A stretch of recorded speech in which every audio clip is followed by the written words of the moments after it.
kuwa kabiri ukwezi kwa 10 tariki 7 2025. Uyu ni umunsi wa 280 w'umwaka. Muri kumwe na Apostle Dr. Paul Gitwaza. Isezerano ry'umunsi. Ibyo ngiye kukwereka bizahindura ubuzima bwawe. Ibyo ugiye kumva bizakuvana ahantu bikugeza ahandi. Ibyo nibyo naguteguriye kuko ngukunda. Igitabo cya mbere cy'Abikorinto ibice 2 ku murongo wa 9. Ariko nkuko byanditswe ngo ibyo ijisho ritigeze kureba, nibyo ugutwi kutigeze kumva, ibitigeze kwinjira mu mutima w'umuntu, ibyo byose Imana yabyiteguriye abayikunda. Amen.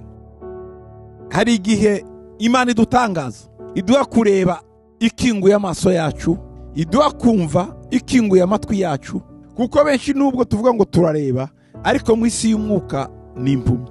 Abandi ati turumva ariko mu isi y'umwuka nabapfa amatwi. Hari igihe Imana ikingura y'amaso akareba hakurya y'imbibi z'isi, amatwi akumva hakurya y'imbibi y'imigabane y'isi.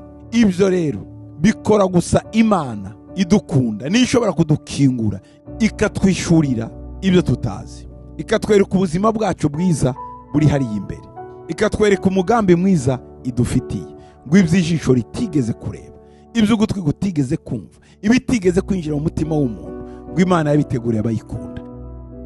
Ndasaba Mana gukingura amatwi, amaso ye, umutima we yinjire muri ibi bihe byiza mu izina ryawe Yesu. Amen.